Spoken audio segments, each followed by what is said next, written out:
Welcome back to Think Big, Go Bigger. I'm your host, Raygen Andrew, and today we're talking about Dartmouth College in Hanover, New Hampshire. I'm joined by Jacqueline Paja, Senior Assistant Director of Admissions at Dartmouth, and Lexi, a current student who comes from a rural background. Thank you both for being here. Would you like to briefly introduce yourselves? Yeah, I'd love to. My name is Jacqueline. I grew up in rural New Hampshire, pretty close by to Dartmouth, and I'm also a Dartmouth alum, so I graduated in 2018, and now I work in the admissions office. So I oversee most of the Southeast U.S. as part of my territory, but I read applications from all over the country, all over the world, and do a lot of our work with our rural students as I'm out on the road visiting high schools. And hi, I'm Lexi. I am a 26, which means I'm a senior at Dartmouth. We go by our class years instead of the typical freshman, sophomore, junior, senior. So that just allows for some more continuity in the timeline. And so that if somebody sees me and they're like 86 and I say I'm a 26, they know that exactly when I'm on campus and when they were on campus. But anyway, so I'm a senior and I'm from rural Montana, and so just north of Wyoming, and I am a double major in government and linguistics modified with Native American and Indigenous studies. I've done research on different Indigenous languages since being at Dartmouth. I'm very involved in the Christian community, as well as a senior fellow in the admissions office, where I get to give info sessions and meet with students and do all those fun things. And I also work in advancement at Dartmouth, where I help with fundraising. That sounds like a pretty lively life on campus, that leads us pretty well into our first question. I'd love to start with some expectations versus reality. From the admissions perspective and the student perspective, what do you think rural students often expect Dartmouth to be like? And how is it actually like once you arrive? Yeah, Lexi, I'm going to let you kick this one off. Yeah, so I think that in many ways Dartmouth fulfilled my expectations. So coming from the West Coast, I'd say, going to like the East Coast, I knew that the culture was going to be a little bit different. That Dartmouth had this like small liberal artsy, small town community feel, and that's definitely what it felt like. I knew the culture was going to be different in like the way that people maybe like talk to each other on the street or something like that, but actually I ended up building a community really fast at Dartmouth. That was something I was surprised about, even though I was going to a small school. I was like, oh, it's going to still take me a while to find that community. But Dartmouth has a lot of different programs that foster community and development and kind of finding your niche. So if you are very much interested in one specific topic and you don't think that you can fulfill that dream at Dartmouth, you definitely can, even though it is a small school. And from the admissions perspective? Yeah, I think there are a lot of expectations around what to expect in the admissions process or what to expect when you get to campus as a prospective student, especially when you're not close by to a Dartmouth or a school like a Dartmouth. I think there can be this perception that maybe there aren't any students at the college that come from places like I do. Maybe everyone at this school is very wealthy, or everyone at the school went to a private school or a boarding school.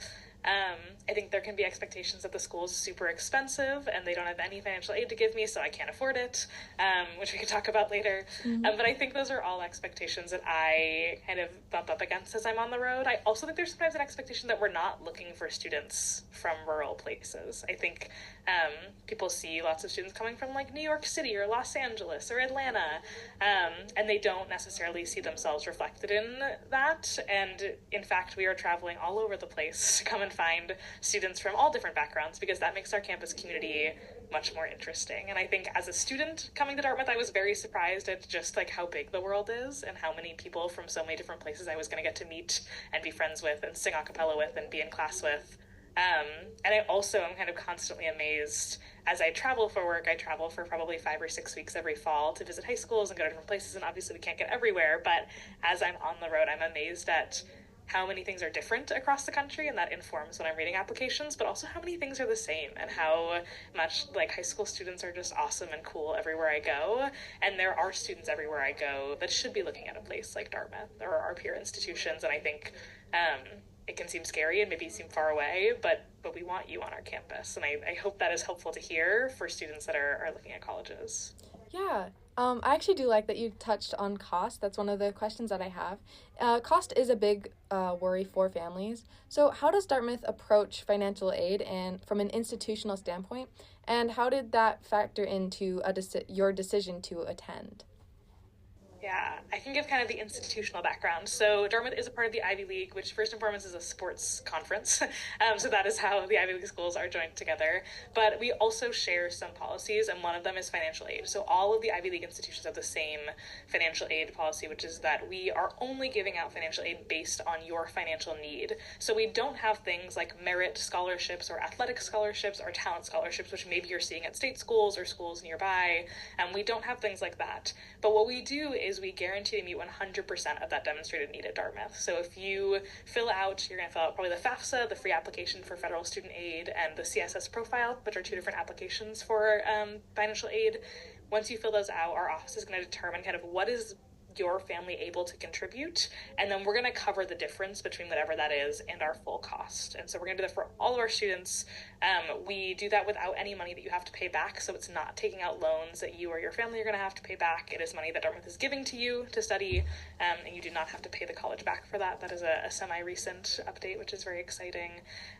We also have a policy that if your family makes up to $125,000 a year, you don't have some like mansion hidden away somewhere or some other kind of extenuating circumstances, there's going to be zero parent expector contribution. So up to that threshold, you're going to have no parent contribution for your education. You're likely going to probably do some work study on campus to have some money for you to spend while you're on campus and go out to eat with your friends and buy your textbooks. But we're going to cover the rest of that cost for you. So there are some really helpful financial aid calculators on our website. I just recently discovered that we have an instant calculator. So we have kind of the quick one, which is a net price calculator. We have a Dartmouth specific one that's very in-depth. And now we have one that's actually a graph where you can kind of drag your mouse along and say, like, my family makes this much. This is how many siblings I have that might also be in college. And it will give you a rough estimate of what Dartmouth might cost for you. So if you want a very quick estimate, that is a great option. Yeah. And then how did the financial aid factor into your decision to attend, Lexi? Yeah, I mean, it was a huge part for me. I actually used one of those calculators to be able to compare the state schools that I was considering going to and then comparing Dartmouth and some of Dartmouth's peer institutions. And so looking at when you Google Dartmouth, like how much does it cost to go to Dartmouth, that price tag isn't what a lot of students are paying because of how generous our financial aid is. And so I went and I tried out this calculator and my mom was like, I'm totally not convinced. And I'm like, well, trust me, this is accurate. Mm-hmm. And so it ended up being more affordable for me to go to Dartmouth than it was for me to stay in state. That was a big indicator or a big push towards Dartmouth for me. And then also the additional financial support that the school provides outside of financial aid and within financial aid. So for low-income students, when you come to Dartmouth, there's about a $300 gift card that you get to purchase some snow gear because it's cold in New Hampshire. There is funding to go have ski lessons when that may be a cost that prohibits you from being able to take ski lessons. Like, they definitely remove a lot of the financial barriers to having the same college experience as someone who can totally afford to go to Dartmouth versus somebody who needs to be on financial aid. And so that accessibility of the school, creating like a level playing ground for everybody, was like made it exceptionally appealing just beyond the ticket price of what it would cost for me to go to Dartmouth. Also add that about half of our students are receiving some financial aid. So it is not like it is this kind of like small pocket of students. A lot of our students are receiving this money to kind of help offset those costs.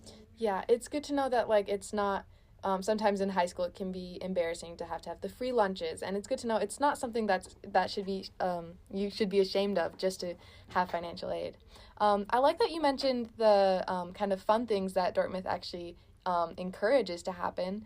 Academics at Dartmouth are known to be rigorous. So how does the admissions office think about academic preparation for rural students, and how does that play out in the first term?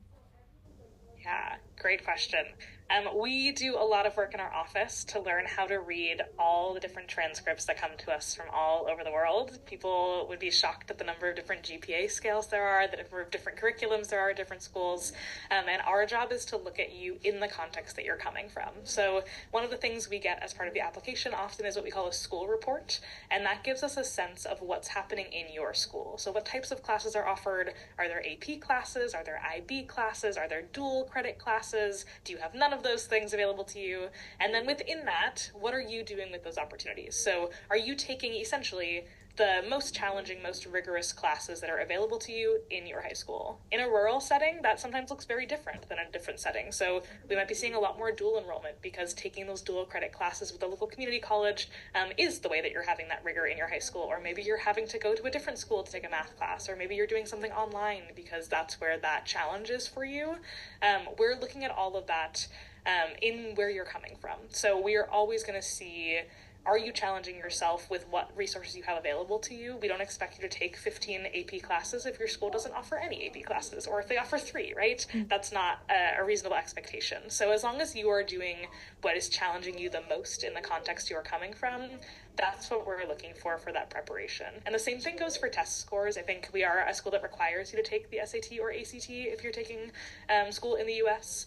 And I think a lot of times people get very nervous if they aren't getting a perfect score on those tests that they're never going to get into Dartmouth, and that is not the case. We are also looking at those test scores in context. So we want to see kind of how are you doing in the context of your school, your community. And if you're on the upper end of that, that really leads to a lot of success at Dartmouth. So we actually did a really kind of robust research study over the COVID time to see, are these test scores actually good indicators of how students are doing once they get to Dartmouth? And we found that if you're in the kind of top percentage of your schools, about the top 25% of test takers from where you're coming from, you're probably set up for good success at Dartmouth for that test measure. So we're always looking holistically at everything, but as long as you're challenging yourself and really kind of knocking it out of the park in your context, you're going to do great. Wow, I didn't even know that about the testing. That's really interesting, and it helps kind of level things out for especially kids from rural areas. I know personally I haven't had experience with research and things just because my town, there's only 370 of us, so we just don't have those kind of opportunities, and it can definitely feel limited. So how does Dartmouth help students discover research internships or other career paths that they might not have even known about? Yeah, I can take this. I think that the number one way that Dartmouth does it, and then that they'll advertise, is through the liberal arts curriculum. So when you get to Dartmouth, I like to say that you're required to dip your toes in basically every field of study before diving into the pool of your choice. And I went to Dartmouth wanting to study statistics, and that's not because I particularly like statistics. That's because I was good at it in high school, and it was the one class that I was exceptionally good at. So I got to Dartmouth and I was like, this is what I'm going to study, but I ended up taking a class to fulfill one of my distributive requirements called Intro to Linguistics. And that class talks about language all the way from problem solving, indigenous languages that are very under-researched, to talking about how we have conversations with one another and whether or not we like to interrupt people or whether we like to sit and listen. And I just was fascinated by the social aspects of language, but also the problem solving. Mm-hmm. And I had no idea what linguistics was before I got to Dartmouth. So and now I'm majoring in it. So just by having those distributive requirements, it opens up a lot of different fields of study that you may have never known about or didn't know a lot about. And oftentimes students will come to Dartmouth and change their majors because of those experiences. And then regarding extracurriculars and getting to maybe study abroad or do some kind of research funding, a lot of that is advertised through our emails. And you have upperclassmen friends that you meet. When you get to campus and you go on what we call first year trips, you immediately have 2 upperclassmen that are great mentors that it can be hey, are you interested in government? Well, maybe you should go to London and do the study program there, or DC, where you can intern somewhere in DC during the day and then also take Dartmouth classes at the same time. So the connections of upperclassmen, just general emailing, and then also through the department. So once you find a department that you're really interested in and you want to know more about, soon you'll be taking classes with the same professor over and over again, like I did in my linguistics program, and then I ended up going to New Zealand with the linguistics department. So lots of opportunities have come just by taking classes and meeting other people. And at Dartmouth, everyone loves to share what they do because everyone's doing something interesting. And so then you can be like, oh, hey, maybe I want to do that too. Yeah. It sounds like Dartmouth also, just based off that last statement of everyone wants to share, it sounds like there's a pretty, good community. And coming from a small town, community can be something that's very important. What does Dartmouth do to build that community? And when did you personally feel like Dartmouth was home? Yeah, I think the biggest thing when it comes to institutional building community is our termly traditions that we have. So each term there's some major tradition. In the fall we have bonfire and homecoming where we build a 3-story high scaffolding structure. We light it on fire and all the first year students run around it and all the upperclassmen are cheering them on and telling them to touch the fire. That's a really fun time because you get to welcome in the class that's coming in, and then also the upperclassmen, you get to see people who have graduated and come back. We have Winter Carnival in the winter that's a week-long series of events that are really silly and fun, the Occam Pond. I say jump/swim because you do have to swim. It's where they cut a hole in the pond that's frozen over and then people jump into it. All sorts of really bizarre, cold things. And then in the spring we have our Green Key, which is a concert series. We bring one headline artist and a bunch of little artists to come and play on campus, and everybody just hangs out and welcomes back the warm weather. And then we have Sophomore Summer, which is where all sophomores are on campus, and it's just you and your classmates. And I would say that is the time where I built the most community because first year is kind of a whirlwind. It's you have all these things going on.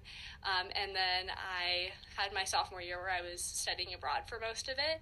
And then sophomore summer, we all got to be on campus. The lines were shorter at all the restaurants, and all of my friends were there, and we all got to hang out. And that's, I think for a lot of students, it might come sooner. For me, I really liked that touch point to be hey, just me and my friends that we came to Dartmouth with. And then since then, my community has just grown stronger. Yeah, that really does sound wonderful. Did you have something to say? Yeah, I was just going to add, I think we also do a lot of really intentional things when you first get to campus to help you find that community and find where your kind of pocket of people might be. Like you mentioned, first-year trips, which is through the outing club that a lot of I think it's 90-something% of students take part in first-year trips, which happens during orientation. You have a pretty robust orientation before things start. You're also going to have an undergraduate advisor, which is kind of like an RA at other schools who lives on your floor with you, and they're there to kind of give you some weekly programming in your first year. We have a house community system, so you have that kind of built-in group of people that you're going to live with throughout college. So there's a lot of different ways that as you get to campus, we're introducing you to a lot of people that might become your friends. A lot of friends will form that way, but a lot of times it just happens naturally, right? I found my group through my a cappella group when I was in college. I joined the Sings, and they became the people that I was spending most of my time with, but I also found community through the rugby team that I played on my first year, and I also found community through my study abroad program to Italy. So I think there's kind of this ever-evolving sense of community, and because Dartmouth students love to do so many different things, you will also find your friends through my friend from a cappella who's also pre-med. I'm now friends with all of these pre-medical students that want to go into medical school, and so there's a lot of overlapping circles of community on campus that I think is just kind of a cool experience to have. And also to say, give yourself grace when you get to college and finding that community, because I think sometimes people, especially when you're coming from a place where you maybe grew up with everyone you've gone to school with, that was certainly my experience. I went to school with the same people from preschool to senior year. Yep. And I had to learn how to make new friends for the first time where I knew no one. And so I think allowing yourself to know that it's not going to happen immediately, and you're going to have to get comfortable walking up to people and saying, hi, my name's Jacqueline, I'm from New Hampshire, where are you from? And finding those ways to connect. But it does happen, and you do find your people through that. So I would also just give that little reminder that you can ease yourself into it in your first year, and that community will come and will take a little bit of time, but everyone is also in the same boat that you are. Yeah. Overall, Dartmouth sounds like a pretty good option. And it seems like if you work hard enough, you'll be able to find the community that you're looking for. And just to wrap things up, this podcast is called Think Big, Go Bigger. If you could share one message for students in Burlington who are considering colleges far from home, what would it be? I would say you have 4 years to go to college. It's not that long of time. It feels like a long time, but it's really not. It goes fast. So do the thing that's out of your comfort zone and take the risk, because it's only 4 years. If you love it, you had a great 4 years. If you hate it, you only have to do it for 4 years. So I would say take the risk, and I think risks will pay off. Yeah. I think I would say that you are already awesome and wonderful and enough. And as you're filling out your college application, know that your job is to just tell me about you. And you're probably way more interesting than you think you are because you might be coming from a place where you've been on the same soccer team with the same people, or you've been working the same job with the same people. And that's actually super interesting for us to read about and to learn about. And you probably bring a really interesting voice and perspective to our campus, or any campus that you're looking at far away from home, because there won't be a lot of people like you that are brave enough to want to go and have that adventure. So know that you are already awesome, and it's just your job in your application to tell us who you are and what you're excited about. That's perfect. And that's all that I had for you guys. Thank you so much for being available and willing to do this for me. Dartmouth College is a private Ivy League research university in Hanover, New Hampshire. It's known as the smallest Ivy, emphasizing undergraduate learning with a student-to-faculty ratio of 7-1. The acceptance rate is around 8.8%, with about 4,000 to 4,400 undergraduates and about 2,000 graduate students. The average student receiving need-based aid pays about $30,000 total, significantly less than the $69,000 sticker price. So think big. Will Dartmouth be on your list?